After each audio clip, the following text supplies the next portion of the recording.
मस्त मस्त. एक मिनिट वही रुकिए थोडं थोड़ा आगे आगे. बस अरे अरे छाव अरे. काय आता मॅडम हॅलो कशा आहेत मॅडम?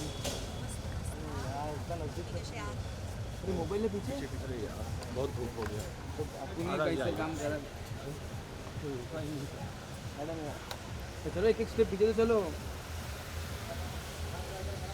बाय थांबा मॅडम तिकडे फोटो करू ना. यहाँ पे रुकिए हो दूर से जाओ. थोड़ा दूर. मॅम मस्त दिसत आहेत साडीवर. नानीच मैम यहाँ पे सेंटर में नानी नहीं है साड़ी साड़ी है. हाँ what is the price sari this one actually 15 rupees हो this is I have a video of her saying that also first of all ma'am अगर आपके आउटफिट की बात करें तो हमेशा ये सिंपल दिखती है और काफ़ी अलग है. तो पहले बात जो आपका साड़ी के प्रति प्यार होता है उसके बारे में क्या कहना है? एक्चुअली मेरे 3 रिलीजेस थे एक महीने में, तो बहुत टाइम नहीं मिला स्टाइलिंग सब के लिए. तो एक दिन मेरी नानी घर पे थी और वो देख रही थी, हम लोग कपड़े ट्राई कर रहे थे, और उसको पता है कि मेरी जो नेक्स्ट फिल्म है वो हिंदी लैंग्वेज में नहीं है, कोई और लैंग्वेज में है. तो वो कह रही थी कि तुम लोग क्या कर रहे हो, कपड़े ट्राई कर रहे हो, टाइम वेस्ट कर रहे हो, पढ़ना है. तो ऐसे नहीं देखना है कि कौन से दिन पे क्या. तो उन्होंने मुझे कहा कि मेरे साड़ीज़ है, पहन लो, टाइम वेस्ट मत करो कपड़ों पे, फोकस एक्टिंग पे रखो. तो वो अपने पुराने साड़ीज़ इतने सारे 3 हप्पी लेकर आई और शी टोल्ड मी. एंड ये मेरा खुद का टी शर्ट है एक्चुअली, जो मैंने ब्लाउज़ के जैसे पहन लिया. एंड ये मेरी नानी की साड़ी है. It's very old. It's I ask her exactly how old, but I remember जब मैं बहुत बहुत बहुत छोटी थी, लाइक 2 and 3 years की थी, तब की है. And it's a 15 rupee sari, that I know. I should get a video of her saying it also. Like 1.5, huh? Even when she said 15, I said 15. So she said, and 15 was very expensive then.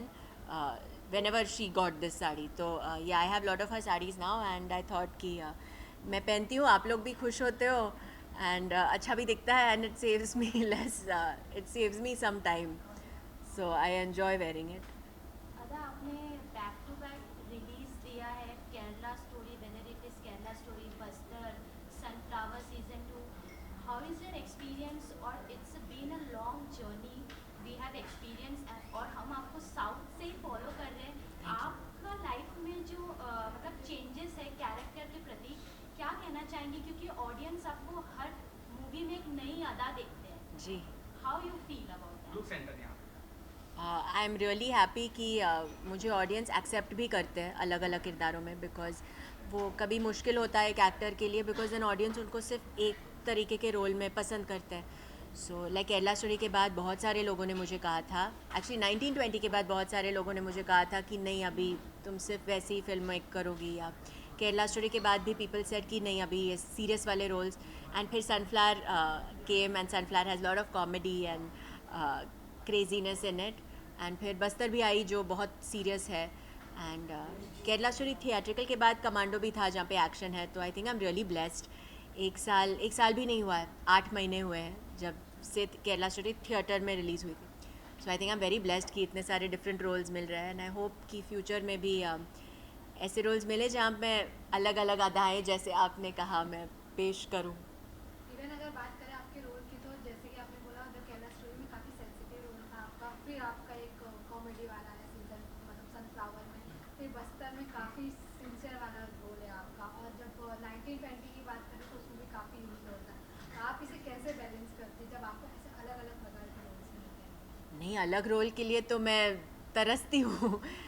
कैसे role मिले वो question है. जब role मिलने के बाद तो as an actor आप मेहनत करो. हर रोल के लिए ऑफकोर्स डिफरेंट तैयारी होती है, बट मैं वेट करती हूँ कि कुछ एकदम कुछ अलग हो, जो अदा से अलग है, तो उस पर मेहनत करके कुछ और नया कुछ कर सके. सनफ्लावर सीजन 2 की बात करें, उसमें हाँ. आपका जो रोल है काफ़ी अलग है. उसके Yes. लिए आपने अलग से क्या प्रिपरेशन किया था? क्योंकि शायद ये फर्स्ट टाइम था जो आप इस प्रकार का रोल किया. हाँ, एब्सोल्युटली. फर्स्टली मैंने इतना बोल्ड और एक हॉट अंदाज में एक चार्मिंग लड़की, बार डांसर का रोल भी मैंने नहीं किया है पहले. एंड वो काफ़ी अजीब किस्म की है. आई मीन लोगों के आई बॉल सब रख रही है और मर्डर में इन्वॉल्व है.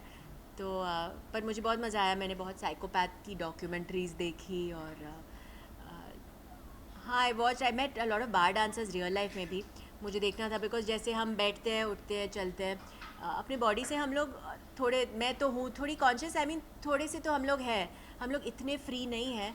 एंड मैंने देखा उन लड़कियों का जो अंदाज़ था जब भी वो डांस नहीं कर रहे थे तब भी, लाइक वो ऐसे ही बैठ रहे हैं, जब किसी से बात भी नहीं कर रहे पर वो बैठ रहे हैं, उनका बॉडी लैंग्वेज बहुत ओपन था। तो आई ट्राइड कि मैं वो अपने बॉडी लैंग्वेज में लूँ। एंड डांसिंग के लिए ऑफकोर्स आपको कोरियोग्राफर स्टेप्स देंगे तो आप वो कॉपी करके वो अदाएँ कर सकते हैं। बट बहुत ही आपको बहुत like I don't know, I would say the it goes to the director, the writer. Vikas Bahl और चैताली ने जो कैरेक्टर बनाया वो रोज़ी का, वो बहुत यूनिक कैरेक्टर है, वो बहुत ही अलग किस्म की कुछ है, कुछ अलग है। तो it was so well written कि actually I to just play it. It's Adah, आपकी कैरेक्टर के बारे में इसलिए बार बार बात कर रहे हैं, वापस उसी पे सवाल पूछना चाहूँगी। आपने बैक टू बैक मूवीज दिए हैं, तो कैरेक्टर के जो स्विच जो आप कर रही हैं, इसका कुछ प्रोसेस है या आपके माइंडसेट में कुछ ऐसे चल रहा रहता है? या आप बस्तर में जो आपने किरदार निभाया, it's a very strong role. Thank you. अभी आपने सनफ्लावर सीजन 2 में जो निभाया वो काफ़ी बाकी प्रोजेक्ट से काफ़ी अलग है। तो क्या प्रोसेस आपके दिमाग में क्या चलता रहता है? ऑडियंस हमेशा ऐसा बोलते हैं कि ये अदा जो पहले हमने देखा वो तो नहीं है, एकदम डिफरेंट है। क्या थैंक मुझे- you, that's the biggest compliment I think. And वो सुनने के लिए कोई भी एक्टर तरसेगा, so thank you so much, that means so much. And I think शायद 1000 लोग रहते हैं मेरे दिमाग में, मैं एक एक चुन के ये करती हूँ। बट आई ट्राई कि जितना करूँ कि अदा नहीं लगे। तो मुझे लोगों को ऑब्ज़र्व करना बहुत अच्छा लगता है रियल लाइफ में। जैसे आप मुझसे बात कर रही हैं ना, मैं आपको ऑब्ज़र्व कर रही हूँ, फिर मैं रिकॉर्ड करती हूँ अपने ब्रेन में, और बाकी सपोज़ मैं कोई कैरेक्टर प्ले कर रही हूँ से ऑफ अ जर्नलिस्ट कल, तो मैं आपके मैनरिज्म से कुछ ले लूँगी। मैं इनका ये जो रिकॉर्ड कर रहे हैं यहाँ पे, मैं इनके मैनरिज्म्स देख रही हूँ, उनका अंदाज़ Yes. मैं In बहुत every observe, steps you are learning. I like to think so. मैं कोई भी इंसान, जानवर, किसी से भी मिलती हूँ तो मैं उनसे कुछ ना कुछ सीखती हूँ और मैं रिकॉर्ड करके रखती हूँ, मेरे दिमाग में फ़ाइल्स है। तो जब भी कोई कैरेक्टर है, मैं वो फ़ाइल निकाल के यहाँ से ये लेती हूँ और यहाँ से I think How is your experience working with Sunil sir? वो it was awesome. I think कि मैं इतनी फॉर्चुनेट हूँ कि पहली बार मैं कॉमेडी कर रही हूँ और विद द बेस्ट।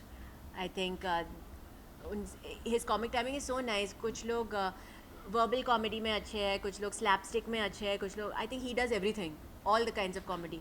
उनका जो गुत्थी का कैरेक्टर था, we all are like really we love that. But वो भी कर सकते हैं और वो सीरियस वाली कॉमेडी भी कर सकते हैं। तो I really look up to him as an actor and I think I am lucky कि सनफ्लावर में आई गॉट टू वर्क। अदा, अगर बात करें आज के दौर की, जैसे कि आपने एक के बाद एक परफॉर्मेंस दिया और वो तीनों मूवी सक्सेसफुल साबित हुई है, लोग आपके कैरेक्टर को याद करते हैं। और अभी भी द केरला स्टोरी ऐसी मूवी थी कि लोग के जहन से नहीं गया, उसका स्टोरी हो या फिर आपका कैरेक्टर हो, लोग उसे इतना पसंद किए। लेकिन अब दौर आ गया है कि लोग बड़ी बजट की मूवी पेश कर रहे हैं, जैसे 2000 बजट हो गया, 1000 करोड़ का बजट हो गया, ऐसे। तो आप इन मूवी का पार्ट ना बनकर आप मतलब हिस्टोरिकल मूवी में जा रही, तो इसका भी कोई रीज़न है या फिर रीज़न मतलब भगवान या ने फिर आपको या फिर इतनी बड़ी बजट की मूवी आई होगी या फिर किसी भी रीज़न की वजह से आप रिजेक्ट कर दिए होंगे, आपको स्टोरी नहीं पसंद आई होगी? सी आई थिंक वैसे ना 1000 फैक्टर्स है कोई मूवी कौन करता है, बट आई फील कि फाइनली ऊपर वाले ने डिसाइड किया कि ये मूवी इनके पास जाएगी, इनके पास। वैसे तो हम लोग पूछ सकते हैं कि अदा शर्मा ही क्यों वो हाईएस्ट फीमेल ग्रॉसिंग फिल्म के लिए, उसको किसी और को ले लो, तो वो भी मुझे मिला है। तो आई हैव लर्न कि मैं क्वेश्चन नहीं करती हूँ, बिकॉज इतना लक किसी पे शाइन करना भी, आई कंसिडर माई सेल्फ बहुत लकी। लाइक यू सेड, जो आप तारीफ़ें कर रही थी और जो आप कह रही थी मेरे कैरेक्टर्स के बारे में, I think as an actor आप उसी के लिए काम करते हो कि ऑडियंस देख के ये सब कहे। सो आई जस्ट होप मैं अच्छे रोल्स करूँ। एंड फिल्म का बजट थैंक गॉड मेरे हाथ में नहीं है, मैं प्रोड्यूसर नहीं हूँ, तो कोई और वो स्ट्रेस ले, मैं अपने एक्टिंग पे फोकस करूँ। और आई डोंट नो 1 करोड़ या 1000 करोड़ या 100 करोड़ या जो भी करोड़ किसी को भी फाइनेंस करके बनानी है फिल्म, जब ये अच्छा कैरेक्टर है वो मुझे याद करके ले ले।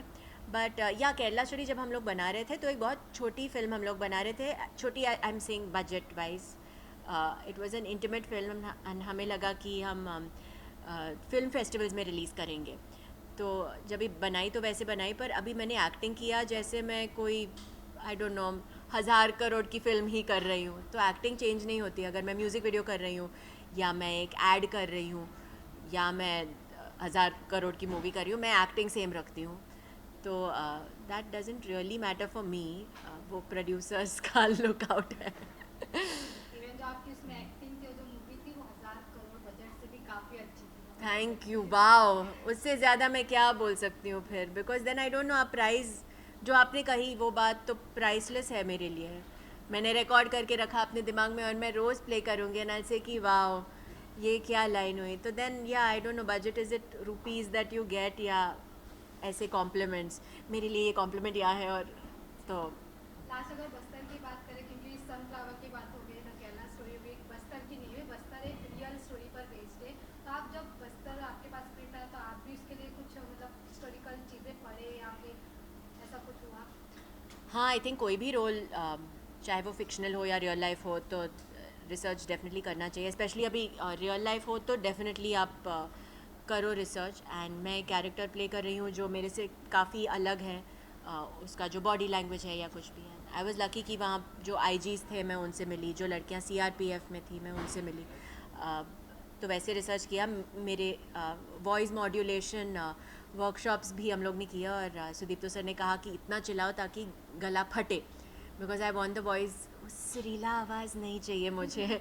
ऐसे नहीं कि वो दंतेवाड़ा से लेफ़्ट लेना, वैसे नहीं चाहिए शिशु से दंतेवाड़ा में वो यू नो, या मुझे घंटा फ़र्क नहीं पड़ता, शुडंट सर मुझे घंटा फ़र्क नहीं पड़ता, शुडंट बी पोलाइट और सॉफ्ट स्पोकन। तो हाँ, उसमें भी काफ़ी मेहनत हुई एंड आई एम ग्लैड आपको वो अलग दिख रहा है। For an actor that's all I really want. तीनों मूवी में आप एकदम अलग दिखते हो। Thank you. अदा, हमने आपको साउथ से भी फॉलो किया है, साउथ की आपके जो प्रोजेक्ट्स हैं।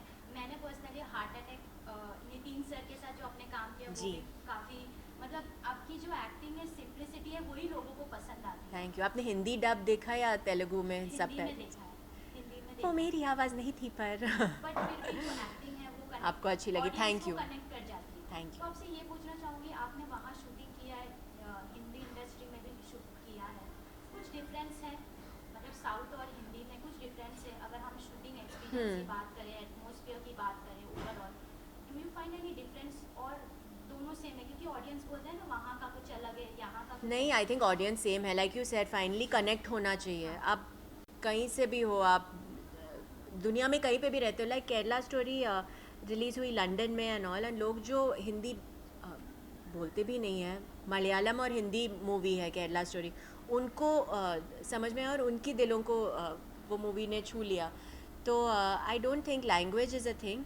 एंड एक्चुअली हार्ट अटैक मेरे लिए मेरी सबसे बड़ी फिल्म थी तब तक, as an budget wise. And Puri Jagannath is like the biggest director there, और Nitin is like a huge superstar, and they took me in this movie जहाँ पे you know I'm the solo lead, जहाँ पे 8 गाने हैं, डांस नहीं था, वो माइमिंग ऑफ द सॉन्ग्स था and all, but no, it's just connect I think finally. And दोनों इंडस्ट्री सेम है। वी हैड अ डीओपी जो बॉम्बे से आए थे, so finally no, I didn't really feel very different other than the language, जो मैंने tuition teacher रख के सीख लिया, बिकॉज मुझे जानना है कि लोग मेरे बारे में क्या बोल रहे हैं।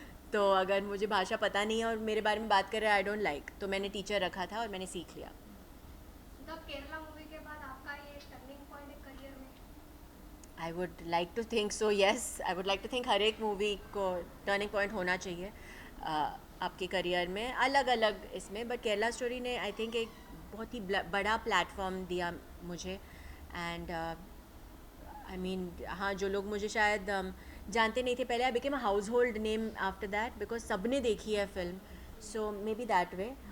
वैसे turning point is every movie में 1920 आवर्स से मेरा डेब्यू था टर्निंग, बट या Kerala story of course put me on the map. Thank you so much.